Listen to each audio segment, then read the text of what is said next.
नमस्कार, S news मध्ये आपलं स्वागत। मी स्नेहांकिता। सविस्तर बातम्यांपूर्वी टाकूयात एक नजर आजच्या ठळक घडामोडींवर। महानगरपालिका निवडणुकीत निवडून आलेल्या नगरसेवकांचं 22 तारखेला मुंबईकडे लक्ष। 22 तारखेला सोडत पद्धतीनं जाहीर होणार महापौर पदाचं आरक्षण।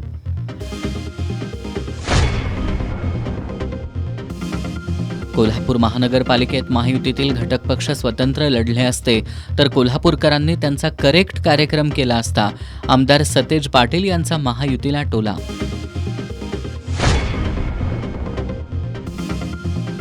कोल्हापुरात झळकली ईव्हीएम जिंदाबादचे फलक, निवडणूक आयोगाच्या पारदर्शकतेवर प्रश्नचिन्ह।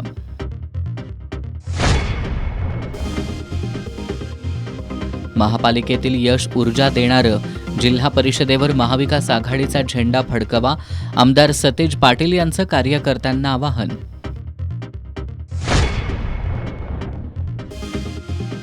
आणि पन्हाळ्यातील कोरे पाटील यांच्यामधील समझोता एक्सप्रेसला ब्रेक। डॉक्टर जयंत पाटील यांनी राष्ट्रवादी काँग्रेस अजित पवार गटातून 7वे जिल्हा परिषद मतदारसंघासाठी दाखल केला अर्ज।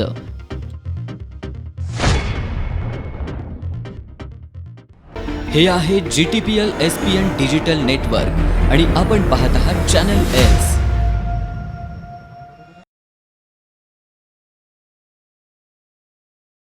एस न्यूज मध्ये आपलं पुन्हा एकदा स्वागत। राज्यातील 29 महापालिकांच्या निवडणुकांचे निकाल जाहीर झाल्यानंतर आता सर्वांचं लक्ष लागून आहे ते महापौर कोण होणार याकडे।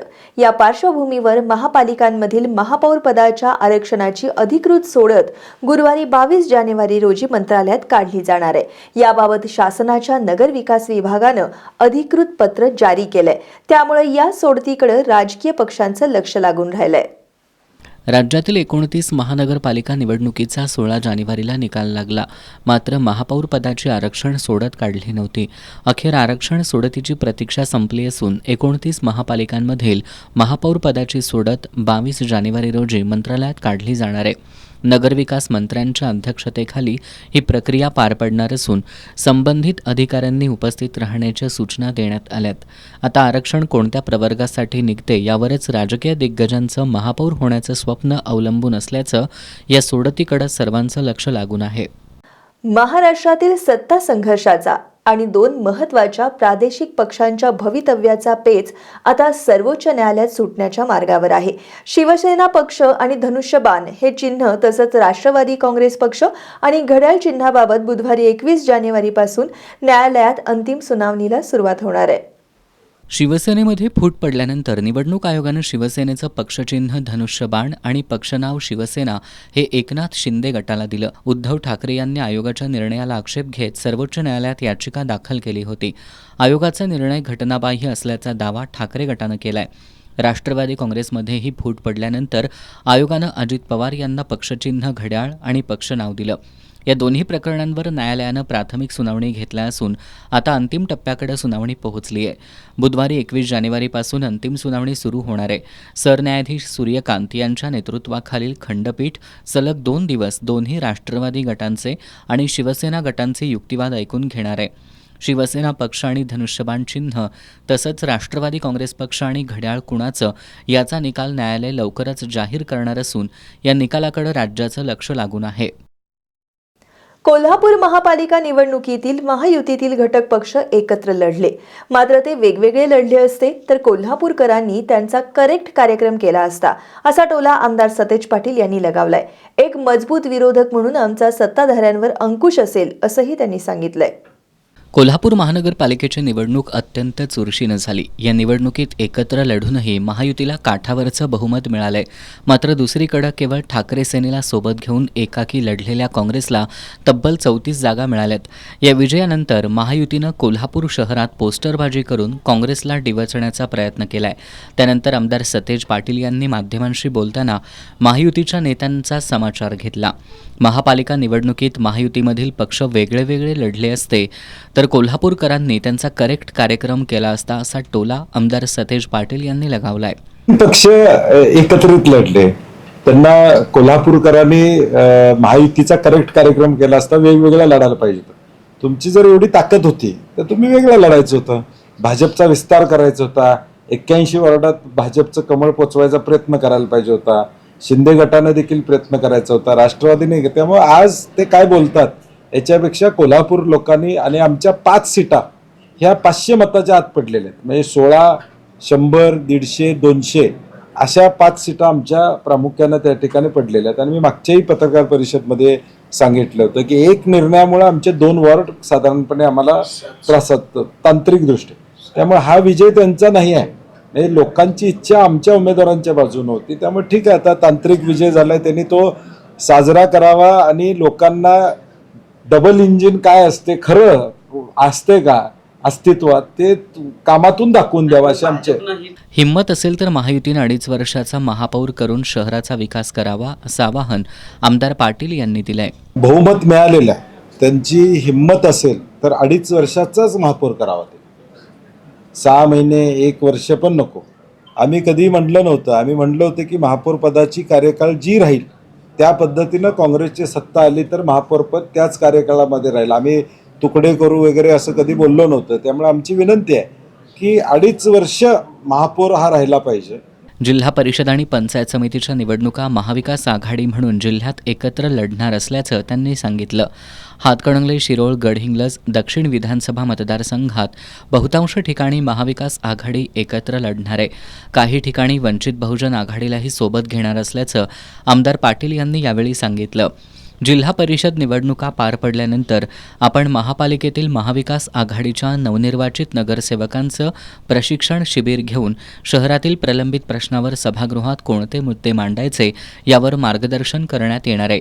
शहर विकासाच्या चांगल्या कामाला आपला पाठिंबा असेल, मात्र विकास निधीचा कुठेही गैरवापर होऊ नये यासाठी एक मजबूत विरोधक म्हणून आमचा सत्ताधाऱ्यांवर अंकुश असेल, असंही आमदार सतेज पाटील यांनी सांगितलं. राज्यातील महापालिका निवडणुकीच्या निकालानंतर काही ठिकाणी मतदानापासून ते मतमोजणी प्रक्रियेवर सवाल उपस्थित झाले. अशातच कोल्हापूर महापालिकेत केवळ 1 जागा जिंकलेल्या शिवसेना उद्धव बाळासाहेब ठाकरे पक्षाच्या जिल्हा प्रमुखांच्या नावानिशी EVM जिंदाबाद अशा आशयाचे फलक झळकलेत. निवडणूक प्रक्रियेवरच शंका उपस्थित करणाऱ्या फलकांची शहरात चांगलीच चर्चा होतीये. कोल्हापूरसह राज्यातील 29 महापालिका निवडणुकीचे निकाल 16 जानेवारीला जाहीर झाले. कोल्हापूर महापालिकेत काँग्रेस आणि शिवसेना उद्धव बाळासाहेब ठाकरे पक्षानं एकत्रित निवडणूक लढवली. या निवडणुकीत काँग्रेसला 35 जागा मिळाल्या तर ठाकरे गटाला 1 जागेवर समाधान मानावं लागलं. निकालानंतर EVM जिंदाबाद आणि त्याखाली रविकिरण इंगवले यांचा उल्लेख असलेले फलक झळकलेत. हे लक्षवेधी फलक चांगले चर्चेत आलेत. या फलकांमधून निवडणूक प्रक्रियेवरच प्रश्नचिन्ह उपस्थित होत आहेत. या निवडणुकीत मतदानावेळी मतदारांच्या बोटाला लावल्या जाणाऱ्या शाईचा मुद्दा चांगलाच चर्चेत आला होता. आता कोल्हापुरात थेट EVM जिंदाबादचे फलक झळकल्यामुळं निवडणूक प्रक्रियेच्या पारदर्शकतेवरच सवाल उपस्थित होत आहेत. जिल्हा परिषद पंचायत समिती निवडणुकीसाठी काँग्रेसच्या करवीर तालुक्यातील इच्छुक उमेदवारांच्या मुलाखती आज जिल्हा काँग्रेस कमिटीत आमदार सतेज पाटील यांच्या प्रमुख उपस्थितीत पार पडल्या. यावेळी आमदार सतेज पाटील यांनी एकाकी लढताना कोल्हापूर महापालिकेत मोठं यश मिळाल्यानंतर आपल्याला मिळालेली कौतुकाची थाप ही पुन्हा लढण्यासाठी ऊर्जा देणारी आहे असं सांगत आता सर्वांनी कोल्हापूर जिल्हा परिषदेवर महाविकास आघाडीचा झेंडा फडकवण्यासाठी सज्ज व्हा असं आवाहन केलं.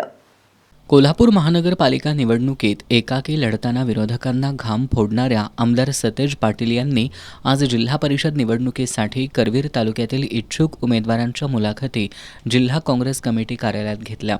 यावेळी बोलताना आमदार पाटील यांनी कोल्हापूर महानगरपालिका निवडणुकीत एका बाजूला महायुतीचे मंत्री नेते एकवटले असताना जनसामान्यांच्या जीवावर महाविकास आघाडीला कोल्हापूर महापालिकेत मोठं यश मिळाल्याचं सांगितलं. या यशामुळं मला पुन्हा लढण्यासाठी मोठी ऊर्जा मिळाली आहे. ती ऊर्जा घेऊनच आपण कोल्हापूर जिल्हा परिषद निवडणूक रिंगणात उतरत असल्याचं आमदार पाटील यांनी सांगितलं. किमान आपण एक लढाई दिली. एका बाजूला सगळे मंत्री, मुख्यमंत्री, उपमुख्यमंत्री असताना सुद्धा आपण ताकदीनं तुमच्या जोरावर म्हणजे जनमानसांच्या जोरावर ही निवडणूक त्या ठिकाणी आपण त्या ठिकाणी लढवली. म्हणजे कालच्या निकाल लागल्यानंतर मी निकालामध्ये 5 बहुमत कमी झालं याचा थोडा मला वाईट वाटत होतं, परंतु महाराष्ट्रातनं फोन येतो ते लढाई केल्यामध्ये लागल्यानंतर आणि माझी माझी अवस्था अशी होती की एका बाजूला 5 मी कमी फोडले असं मला वाटत होतं, परंतु दुसऱ्या बाजूला फोनवर जे लोक ऊर्जा देत होते, म्हणलं आता परत आपण ताकदीनं जिल्हा परिषदमध्ये उतरायचं आणि काँग्रेसचा झेंडा हा फडकवण्याचा काम आपण बहुमताने या ठिकाणी करायचं. यावेळी शिये, वडणगे, शिंगणापूर, पाडळी खुर्द, सडोली खालसा या जिल्हा परिषद मतदारसंघातील इच्छुक उमेदवारांच्या मुलाखती पार पडल्या. करवीर तालुक्यातील 5 जिल्हा परिषद मतदारसंघासाठी 30 ते 35 इच्छुकांनी मुलाखती देऊन उमेदवारीची मागणी केली आहे. यावेळी खासदार श्रीमंत शाहू महाराज छत्रपती, आमदार जयंत आसगावकर, गोकुळचे संचालक चेतन नरके, बाबासाहेब चौगले, जिल्हा बँकेच्या माजी संचालिका उदयानी साळुंखे, जिल्हा परिषदेचे माजी सदस्य शशिकांत खोत, रसिका पाटील, अमर पाटील शिंगणापूरकर, काँग्रेसचे करवीर तालुकाध्यक्ष रामकृष्ण पाटील, नगरसेवक राजू लाटकर उपस्थित होते. पन्हाळा शाहूवाडीचे आमदार विनय कोरे यांचं स्थानिक स्वराज्य संस्था निवडणुकांमध्ये सुद्धा मतदारसंघात वर्चस्व राहिलंय. त्यांच्या या वर्चस्वाला आव्हान देत डॉक्टर जयंत पाटील यांनी राष्ट्रवादी काँग्रेस अजित पवार गटाचा झेंडा हातात घेतलाय. आज त्यांनी 7वी जिल्हा परिषद मतदारसंघातून आपला अर्ज दाखल केलाय. जिल्हा परिषद पंचायत समितीच्या रणधुमाळीला आजपासून खऱ्या अर्थानं वेग आलाय. पन्हाळा तालुक्याच्या राजकारणावर गेली अनेक वर्ष वर्चस्व असलेले आमदार विनय कोरे आणि त्यांचे पारंपरिक विरोधक यशवंत एकनाथ पाटील यांचे पुत्र माजी जिल्हा परिषद सदस्य अमरसिंह पाटील यांच्यामध्ये 2019 पासून समझोता एक्सप्रेस सुरू आहे. या समझोता एक्सप्रेसमध्ये या दोन्ही नेत्यांमध्ये सत्ता केंद्रांचं वाटप कशा पद्धतीनं झालंय याची उघड वाच्यता कधीच झालेली नाही. या समझोता एक्सप्रेस अंतर्गत अमर पाटील यांना गोकुळ दूध संघाच्या संचालक पदाची संधी मिळाली. कोडोली ग्रामपंचायतीत अमरसिंह पाटील, आमदार विनय कोरे आणि डॉक्टर जयंत पाटील यांची एकत्रित सत्ता आहे. आता जिल्हा परिषद पंचायत समिती निवडणुकीच्या निमित्तानं सत्ता वाटपाची चर्चा रंगत असतानाच डॉक्टर जयंत पाटील यांनी समझोता एक्सप्रेसला ब्रेक लावलाय. अमरसिंह पाटील हे कोडोली जिल्हा परिषद मतदारसंघातून जनसुराज्य शक्ती पक्षाकडून लढणार की जनसुराज्य शक्ती पक्षाच्या पाठिंब्यावर लढणार हे अद्याप निश्चित नसताना त्यांचे पुतणे डॉक्टर जयंत पाटील यांनी आज 7वे जिल्हा परिषद मतदारसंघातून राष्ट्रवादी काँग्रेस अजित पवार गटाकडून अर्ज दाखल करत आमदार विनय कोरेंना आव्हान दिलंय. या घडामोडीनंतर आमदार विनय कोरे हे कोडोली जिल्हा परिषद मतदारसंघातून अमरसिंह पाटील यांनाच बळ देणार का? जनसुराज्य शक्ती पक्षाकडून यापूर्वी इच्छुक म्हणून तयारी केलेले तंटामुक्त गाव समितीचे अध्यक्ष संजय बजागे, बालाजी उद्योग समूहाचे अमर पाटील बाबा यांच्या नावाचा विचार करणार हे अद्याप गुलदस्त्यात आहे. कोडोली जिल्हा परिषद मतदारसंघातून अमरसिंह पाटील यांची जनसुराज्य शक्ती पक्षाकडून किंवा या पक्षाच्या पाठबळावर उमेदवारी निश्चित मानली तर काका पुतण्यांच्या 2 वेगवेगळ्या जिल्हा परिषद मतदारसंघातून वेगवेगळ्या पक्षांकडून लढणार असल्यानं या दोघांसह जनसुराज्य शक्ती पक्षाचे कार्यकर्ते नेमकी काय भूमिका घेणार हे बघावं लागेल. सध्या तरी डॉक्टर जयंत पाटील यांनी आमदार विनय कोरेंना त्यांच्या बालेकिल्ल्यात दिलेलं आव्हान चर्चेत आहे. डी.वाय. पाटील ग्रुपच्या माध्यमातून मिळणारी सौभाग्यवती Shantadevi D. Patil merit scholarship ही गुणवंत विद्यार्थ्यांच्या आयुष्यात आत्मसन्मान, आत्मविश्वास आणि आशेचा नवा किरण निर्माण करणारी ठरेल असं प्रतिपादन DMIHERचे प्रो चान्सलर आणि मुख्य सल्लागार डॉक्टर वेदप्रकाश मिश्रा यांनी केलं. ते सौ Shanta Devi D. Patil merit scholarship वितरण समारंभात बोलत होते. हातकणंगले तालुक्यातील तळसंदे इथल्या डॉक्टर डी.वाय. पाटील एज्युकेशन सिटीमध्ये सौभाग्यवती Shantadevi D. Patil merit scholarship वितरण कार्यक्रमाचं आयोजन करण्यात आलं होतं. यावेळी पद्मश्री डॉक्टर डी.वाय. पाटील, सौभाग्यवती शांतादेवी पाटील यांचा मान्यवरांच्या हस्ते सत्कार करण्यात आला. या कार्यक्रमात 230 विद्यार्थ्यांना सौभाग्यवती शांतादेवी डी. पाटील मेरिट स्कॉलरशिपचं वितरण करण्यात आलं. यावेळी बोलताना DMIHERचे प्रो चान्सलर आणि मुख्य सल्लागार डॉक्टर वेदप्रकाश मिश्रा यांनी डी.वाय. पाटील ग्रुपच्या माध्यमातून मिळणारी सौभाग्यवती Shantadevi D. Patil merit scholarship ही गुणवंत विद्यार्थ्यांच्या आयुष्यात आत्मसन्मान, आत्मविश्वास आणि आशेचा नवा किरण निर्माण करणारी ठरेल असा विश्वास व्यक्त केला. डी.वाय. पाटील ग्रुपचे अध्यक्ष डॉक्टर संजय डी. पाटील यांनी तळसंदेतील कॅम्पसमध्ये 7,000 विद्यार्थी शिक्षण घेत असून स्कॉलरशिपमुळे गुणवत्ता वाढ होईल असं सांगितलं. गुणवत्तापूर्ण शिक्षण, पायाभूत सुविधा, नवे अभ्यासक्रम आणि संशोधन यावर विशेष भर असल्याचंही डॉक्टर पाटील यांनी सांगितलं.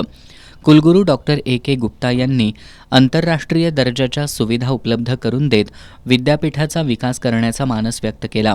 डॉक्टर गुप्ता यांनी विश्वस्त ऋतुराज पाटील यांच्या संकल्पनेतून तळसंदे विद्यापीठाच्या पुढील 15 वर्षाचा मास्टर प्लॅनची माहिती त्यांनी दिली.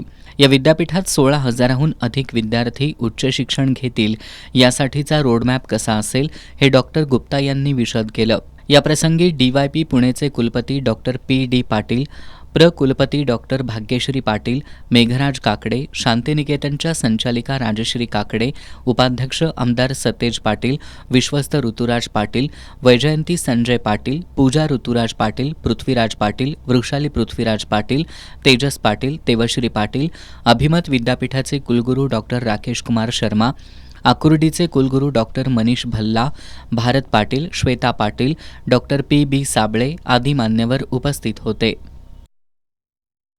जिल्हा परिषद पंचायत समिती निवडणुकांसाठी शिरोळ तालुक्यातून जिल्हा परिषद पंचायत समिती निवडणुकांसाठी 3 दिवसांमध्ये 339 उमेदवारी अर्जांची विक्री झाली आहे.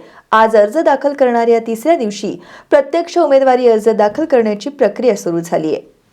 शिरोळ तालुक्यातील उदगाव, आलास, दत्तवाड, अब्दुल्लाट, यड्राव, नांदणी आणि दानोळी या 7 जिल्हा परिषद गटांसह त्या अंतर्गत येणाऱ्या 14 पंचायत समिती गणांसाठी निवडणूक होतीये.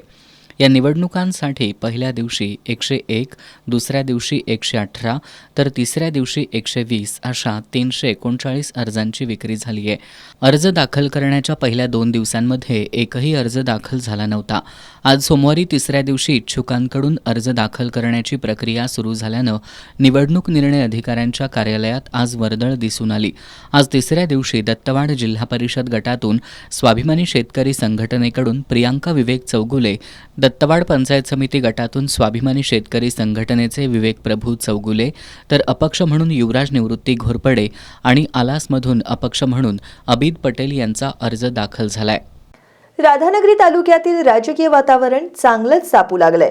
आगामी जिल्हा परिषद निवडणुकीच्या पार्श्वभूमीवर कसबा तारळे मतदारसंघातून रवीश पाटील कौलवकर यांच्या नेतृत्वाखाली आज ऐतिहासिक शक्ती प्रदर्शन पाहायला मिळालं. त्यांच्या सुविद्य पत्नी ऋतुजा रवीश पाटील यांनी हजारोंच्या जनसमुदायाच्या उपस्थितीत उमेदवारी अर्ज दाखल केला. कसबा तारळे जिल्हा परिषद मतदारसंघातून ऋतुजा रवीश पाटील कौलवकर यांनी जोरदार शक्ती प्रदर्शन करत उमेदवारी अर्ज दाखल केला. आज सोमवारी सकाळी कौलवीतून अर्ज दाखल करण्यासाठीच्या रॅलीला सुरुवात झाली. फुलांनी सजवलेली वाहनं, ढोल ताशांचा गजर आणि कार्यकर्त्यांचा उत्साह अशा उत्साही वातावरणात ही रॅली निघाली. रवीश पाटील कौलवकर आगे बढो, आमचा नेता कसा असावा, रवीश पाटील यांच्यासारखा असावा अशा घोषणांनी वातावरण भारावून गेलं होतं. या रॅलीत तरुण, महिला आणि ज्येष्ठ नागरिकांचा सहभाग लक्षणीय होता. कौलव ते राधानगरीपर्यंत मतदारसंघातून ही रॅली काढण्यात आली. मार्गावर ठिकठिकाणी ग्रामस्थांनी औक्षण करत पुष्पहार घालून कौलवकर कुटुंबाचं जोरदार स्वागत केलं. रवीश पाटील कौलवकर यांच्या पत्नी ऋतुजा यांना भाजपकडून उमेदवारी मिळण्याचे दाट संकेत आहेत. आजच्या या शक्ती प्रदर्शनामुळे त्यांच्या उमेदवारीवर जवळपास शिक्कामोर्तब झाल्याची चर्चा राजकीय वर्तुळात रंगली आहे. भोगावती साखर कारखान्याचे संस्थापक दादासाहेब पाटील कौलवकर आणि बाळासाहेब पाटील कौलवकर यांच्या विकासाचा वारसा पुढे नेत रवीश पाटील यांनी पंचायत समितीच्या माध्यमातून अनेक विकासकामं मार्गी लावली आहेत. आता त्यांच्या उच्च शिक्षित पत्नी कसबा तारळे जिल्हा परिषदेसाठी सज्ज झाल्यात. कौलवकर घराण्याचा समाज विकासाचा वारसा पुढे नेण्याबरोबरच जिल्हा परिषदेच्या माध्यमातून रस्ते, शिक्षण आणि आरोग्य सुविधा अधिक सक्षम करत महिला, युवक, ज्येष्ठ नागरिक, दिव्यांगांचे प्रश्न सोडवण्यासाठी निवडणूक रिंगणात उतरत असल्याचं ऋतुजा रवीश पाटील कौलवकर यांनी सांगितलं. एकदम छान आहे. मी तळागाळाच्या प्रत्येक घरापर्यंत किंवा साधारण महिलांपर्यंत देखील पोचलेली आहे आणि नक्कीच विद्यार्थी असेल, महिला असतील किंवा आपले शेतकरी बंधू असतील, आज माझे तरुण सहकारी असतील, प्रत्येकाच्या वेगळ्या वेगळ्या अडचणी आहेत आणि नक्कीच त्या सगळ्या मी नोट डाऊन करून ठेवलेल्या आहे. देवकृपेने ह्यातनं व्यवस्थित आम्ही पार पडलो तर नक्कीच पहिलं माझं प्राधान्य राहील हे विद्यार्थी घटकापासनं. त्यांचे शाळा सुधारणा असेल, महिलांचा रोजगार असेल, शेतकऱ्यांना आज जे त्यांच्या हक्काचे रोजगार हमीत न मिळणारे अवजार असतील, AI थ्रू त्यांना इन्फॉर्मेशन देणं असेल किंवा ज्येष्ठ नागरिकांचं पेन्शन असेल, हँडिकॅप माणसांचे जे काय अवजार असतील, या प्रत्येक गोष्टीचं आज मी काम करणार आहे. आणि झालं कौलुकर कुटुंबियात जे एक राजकीय वारसा चालत आला ते जवळनं पाहणं असेल, या तिन्ही गोष्टींचा वापर करून कसबा तारळ मतदारसंघाला कसं विकसित करायचं ह्याचं नक्की मी काम करणार आहे. आज अफाट जनसागरासह ऋतुजा रवीश पाटील कौलवकर यांनी केलेल्या शक्तीप्रदर्शनामुळं कसबा तारळे मतदारसंघात कौलवकरांनी विरोधकांसमोर तगडं आव्हान उभं केल्याचं दिसून येत आहे. मराठा समाजातील उद्योजकांना जागतिक स्तरावरील व्यावसायिक संधी उपलब्ध करून देणाऱ्या मराठा आंत्रप्रेन्युअर असोसिएशन अर्थात MEAच्या वतीनं रविवारी हॉटेल सयाजी इथं MEA इंटरनॅशनल बिझनेस एक्स्पोच्या आयोजनासंदर्भात कोल्हापुरातील उद्योजकांची बैठक पार पडली. या बैठकीत पुणे MEAचे अध्यक्ष विक्रमजी गायकवाड यांनी पुणे इथं 27 फेब्रुवारी ते 1 मार्च 2026 या कालावधीत होणाऱ्या बिझनेस एक्स्पोमध्ये सहभागी होण्याचं आवाहन केलं. मराठा समाजातील उद्योजकांना जागतिक स्तरावरील व्यावसायिक संधी उपलब्ध करून देणाऱ्या मराठा आंत्रप्रेन्युअर असोसिएशन अर्थात MEAच्या वतीनं पुण्यात MEA इंटरनॅशनल बिझनेस एक्स्पो 2026चं आयोजन करण्यात आलं आहे. ॲग्रिकल्चर कॉलेजच्या मैदानावर 27 फेब्रुवारी ते 1 मार्च या कालावधीत होणाऱ्या या बिझनेस एक्स्पोबाबत MEAच्या वतीनं रविवारी सायंकाळी हॉटेल सयाजी इथं कोल्हापूर जिल्ह्यातील मराठा समाजातील उद्योजकांची बैठक आयोजित केली होती. सुरुवातीला पुणे MEAचे अध्यक्ष विक्रम गायकवाड यांच्यासह मान्यवरांच्या उपस्थितीत दीपप्रज्वलन आणि छत्रपती शिवरायांच्या प्रतिमेचं पूजन करून कार्यक्रमाला सुरुवात करण्यात आली. यावेळी बोलताना गायकवाड यांनी मराठा उद्योजकांनी नवनवीन तंत्रज्ञान आत्मसात करून व्यवसाय वृद्धी केली पाहिजे असं सांगितलं. व्यवसाय वृद्धी करताना जागतिक स्पर्धेत टिकण्यासाठी प्रत्येक मराठा उद्योजकानं काळाबरोबर बदल करून व्यवसाय वाढ आणि अधिक नफा मिळवण्यासाठी कशा पद्धतीनं नियोजन केलं पाहिजे याची संपूर्ण माहिती बिझनेस एक्स्पोमधून मिळणार आहे असं गायकवाड यांनी सांगितलं. जास्तीत जास्त मराठा उद्योजकांनी MEAचे सभासद व्हावं आणि पुण्यातील बिझनेस एक्स्पोमध्ये सहभागी होऊन उद्योग व्यवसायातील नवनवीन तंत्रज्ञानाची माहिती करून घ्यावी असं आवाहन गायकवाड यांनी केलं. यावेळी संदीप देशमुख, राजेश कुराडे, सुनील झालटे, सईताई पाटील यांनी कोल्हापुरातील उद्योजकांना मार्गदर्शन केलं. याप्रसंगी क्रीडाईचे उपाध्यक्ष विद्यानंद बेडेकर, जयेश कदम, राजीव लिंगरस, ज्येष्ठ व्यावसायिक संग्राम पाटील, विनय नलावडे, मंगेश पाटील यांच्यासह मराठा उद्योजक उपस्थित होते. जिल्हा परिषद आणि पंचायत समिती निवडणुकीसाठी अर्ज भरण्याची प्रक्रिया सुरू झाली आहे. अर्ज दाखल करण्याच्या आजच्या तिसऱ्या दिवशी पन्हाळा तालुक्यातील जिल्हा परिषदेच्या 6 मतदारसंघातील 3 अर्ज दाखल झाले. मात्र पंचायत समितीच्या 12 मतदारसंघांसाठी एकही अर्ज दाखल झाला नाही. जिल्हा परिषद आणि पंचायत समिती निवडणुकीसाठी 16 जानेवारीपासून अर्ज दाखल करण्याची प्रक्रिया सुरू झाली आहे. आज अर्ज दाखल करण्याचा तिसरा दिवस होता. पन्हाळा तालुक्यातील जिल्हा परिषदेच्या 6 मतदारसंघांसाठी आज 3 अर्ज दाखल झाले. 7वे जिल्हा परिषद मतदारसंघातून राष्ट्रवादी काँग्रेस अजित पवार गटातून डॉक्टर जयंत प्रदीप पाटील, पोर्लेतर्फ ठाणे जिल्हा परिषद मतदारसंघातून भगवान पंडित पाटील आणि येवलूज जिल्हा परिषद मतदारसंघातून वैशाली सुरेश पवार यांनी आपला उमेदवारी अर्ज दाखल केला. मात्र पंचायत समितीच्या 12 मतदारसंघासाठी एकही अर्ज दाखल झाला नाही. 21 जानेवारी हा अर्ज दाखल करण्याचा शेवटचा दिवस आहे. निवडणूक प्रक्रिया शांततेत पार पाडण्यासाठी निवडणूक निर्णय अधिकारी तथा प्रांताधिकारी समीर शिंगटे, सहाय्यक निवडणूक निर्णय अधिकारी तथा तहसीलदार माधवी शिंदे, गटविकास अधिकारी सोनाली माडकर यांच्यासह कर्मचारी काम पाहतायत. जिल्हा परिषद आणि पंचायत समिती निवडणुकांसाठी कागल तालुक्यातून आज सोमवारी जिल्हा परिषदेसाठी 5 गटांमधून तर पंचायत समितीसाठी 6 गणांमधून उमेदवारी अर्ज दाखल झालेत. आजपर्यंत 350 उमेदवारी अर्जांची विक्री झाली आहे. कागल तालुक्यातून आज सोमवारी जिल्हा परिषदेच्या म्हाकवे गटातून 1, कापशी आणि सिद्धनेरली या गटांमधून प्रत्येकी 2 अर्ज दाखल झालेत. पंचायत समितीसाठी सिद्धनेरली आणि म्हाकवे गणातून 2, चिखली आणि कापशी गणातून प्रत्येकी 1 अर्ज भरण्यात आलाय. तालुक्यातून 145 व्यक्तींनी 350 अर्ज विकत घेतलेत. माजी आमदार संजय बाबा घाटगे यांच्या स्नुषा सुयशा अमरीशसिंह घाटगे यांनी सिद्धनेरली जिल्हा परिषद मतदारसंघातून भारतीय जनता पार्टीच्या वतीनं सवाद्य मिरवणुकीनं येत आपला उमेदवारी अर्ज दाखल केला. यावेळी कार्यकर्त्यांचा उत्स्फूर्त प्रतिसाद आणि जोरदार शक्तीप्रदर्शन पाहायला मिळालं. यावेळी गोकुळचे संचालक अमरीश सिंह घाटगे, के पाटील, धनराज घाटगे, रणजित मडूक शिवाले, AY पाटील, काकासो सावडकर यांच्यासह MB पाटील, गुणाजी निंबाळकर, मल्हारी पाटील, पंडित दंडवते, रवी सावडकर, धोंडीराम एकशिंगे, युवराज कोईगडे, दिलीप कडवे यांच्यासह कार्यकर्ते उपस्थित होते. सुयशा घाटगे यांचा उमेदवारी अर्ज दाखल करण्यासाठी काढण्यात आलेल्या रॅलीत दुचाकी, चारचाकी वाहनांसह कार्यकर्त्यांचा उत्साही सहभाग होता. हातकणंगले तालुक्यामध्ये 11 जिल्हा परिषद आणि 22 पंचायत समिती मतदारसंघांसाठी निवडणूक प्रक्रिया सुरू आहे. उमेदवारी अर्ज सादर करण्याच्या आजच्या तिसऱ्या दिवशी जिल्हा परिषदेसाठी 4 आणि पंचायत समितीसाठी 1 उमेदवारी अर्ज दाखल झाला. हातकणंगले तालुक्यातील जिल्हा परिषद आणि पंचायत समिती निवडणुकीची लगबग सुरू झाली आहे. रुकडी जिल्हा परिषद मतदारसंघातून शिंदे सेनेकडून अविनाश बनगे आणि नंदकुमार शिंदे हे इच्छुक आहेत. अर्ज दाखल करण्याच्या तिसऱ्या दिवशी आज बनगे आणि शिंदे या दोघांनीही अर्ज दाखल केलाय. बनगे यांनी अपक्ष म्हणून अर्ज भरलाय. या दोघांपैकी तिकीट कुणाला मिळणार हे पाहणं महत्त्वाचं आहे. आळते जिल्हा परिषद मतदारसंघातून देवेंद्र मोहिते यांनी अपक्ष उमेदवारी अर्ज भरलाय. भादोले पंचायत समितीसाठी राजहंस तुकाराम भुजिंगे यांनी भारतीय प्रजा सुराज्य पक्षातर्फे एकमेव अर्ज सादर केलाय. आज एकूण 713 उमेदवारी अर्जांची विक्री झाली आहे.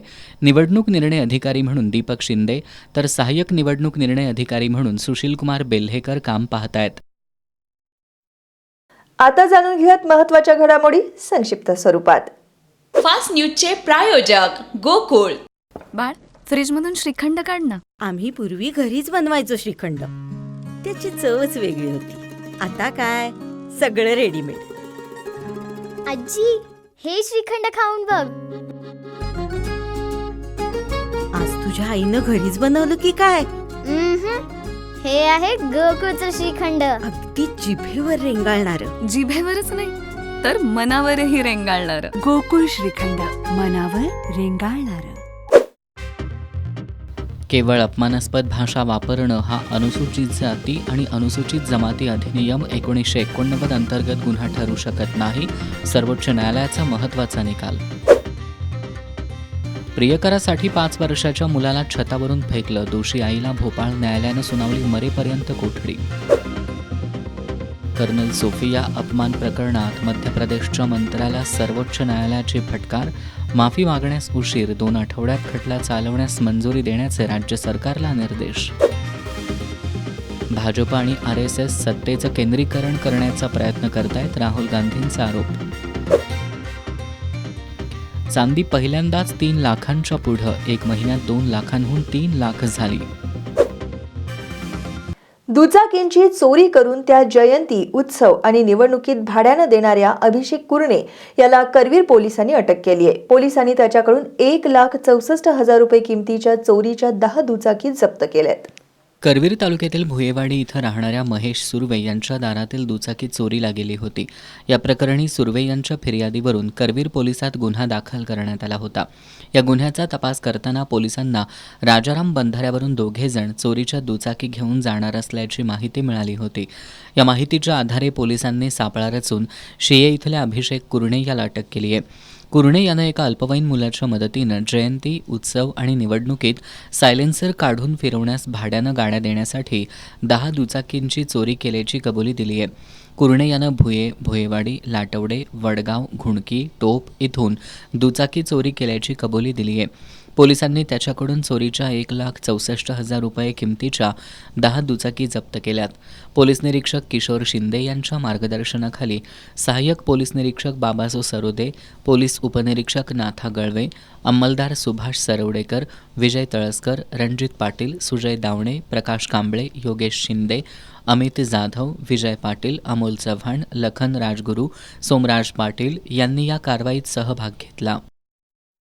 गोवा बनावटीचा मद्यसाठाला महाराष्ट्र बनावटीचं लेबल लावून विक्रीसाठी नागपूरकडे घेऊन जाणाऱ्या ट्रकवर एक्साईजनं कारवाई केली आहे. या प्रकरणी सलीम शेख आणि सूरज सावंगी या दोघांना अटक करून सुमारे 61 लाखांचा मुद्देमाल जप्त करण्यात आलाय. कागल विभागीय पथकानं देवगड निपाणी मार्गावर बस्तवडे इथं ही कारवाई केली आहे. राज्य उत्पादन शुल्क विभागाच्या अधीक्षक स्नेहलता नरवणे, उपअधीक्षक युवराज शिंदे यांच्या मार्गदर्शनाखाली निरीक्षक Shankar आंबरेकर, Pramod Kharat, AR Naikwade, PV Nagargoje, DB गवळी, सचिन काळेल, लक्ष्मण येडगे, केतन दराडे यांनी या कारवाईत सहभाग घेतला. शेवटी पुन्हा एक नजर आजच्या ठळक घडामोडींवर. महानगरपालिका निवडणुकीत निवडून आलेल्या नगरसेवकांचं 22 तारखेला मुंबईकडे लक्ष. 22 तारखेला सोडत पद्धतीनं जाहीर होणार महापौर पदाचं आरक्षण.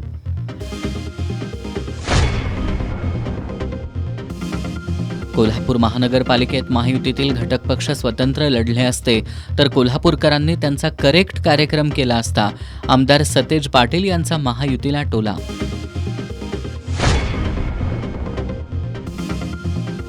कोल्हापुरात झळकली ईव्हीएम जिंदाबादचे फलक. निवडणूक आयोगाच्या पारदर्शकतेवर प्रश्नचिन्ह.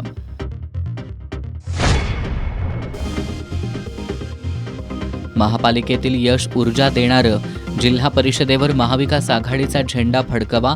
आमदार सतेज पाटील यांचं कार्यकर्त्यांना आवाहन.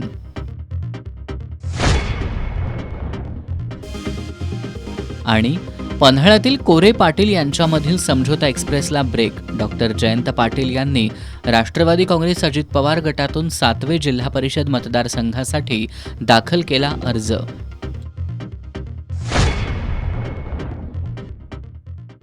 आणि याबरोबरच आजचं बातमीपत्र संपलं. नमस्कार.